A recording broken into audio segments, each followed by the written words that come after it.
Saya ke Bandung itu 1974. Kalau dibandingkan dengan sekarang ya jauh lah. Jauh,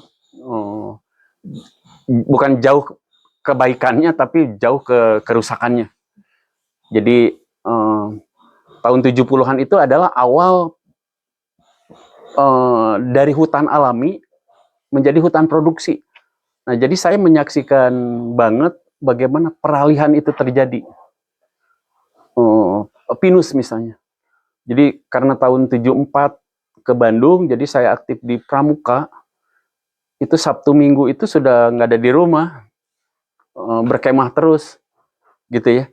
Jadi mengetahui bagaimana awal kerusakan Bandung itu adalah alih fungsi lahan dari hutan alami menjadi hutan pinus. Jadi dari hutan produksi pinus tidak dikelola dengan baik, lalu beralih lagi menjadi kebun sayur. Nah, itu awalnya tuh.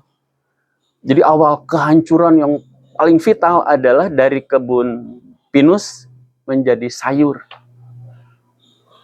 Jadi harusnya sekarang otoritas negara membuat pemetaan ulang kawasan punya negara itu yang mana, dipetakan ulang. Sekarang kan petanya macam-macam sesuai kepentingan.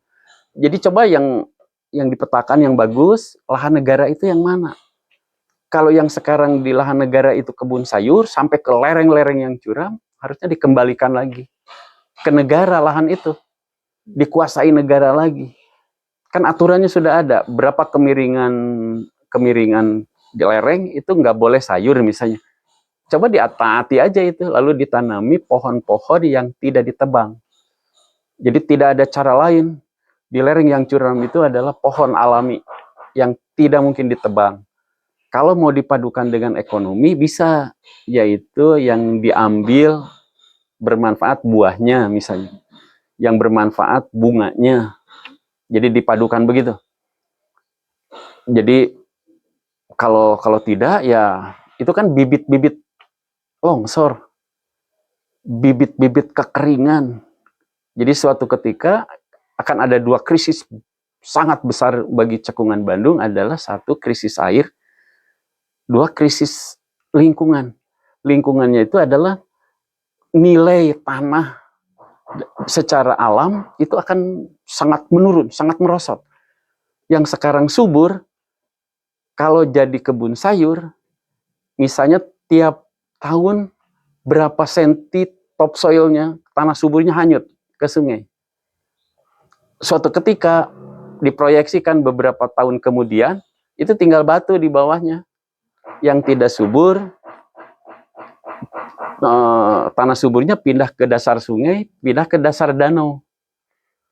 Gitu ya, sehingga volume tampungan sungai makin berkurang, volume tampungan danau akan semakin berkurang karena berpindah. Tanah subur yang di gunung pindah ke sungai dan ke danau. Jadi nilai kualitas tanahnya itu akan menurun. Makanya digenjot pupuk. Nah, kalau digenjot pupuk buatan, tanahnya akan hancur lagi. Gitu. Selain tanah, ya airnya juga hancur lagi.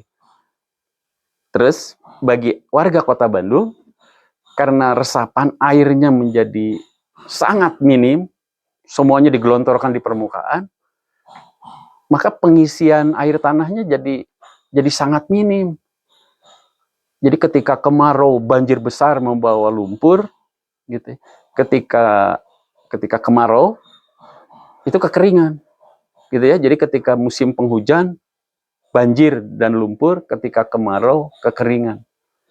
Itu akan berulang setiap waktu.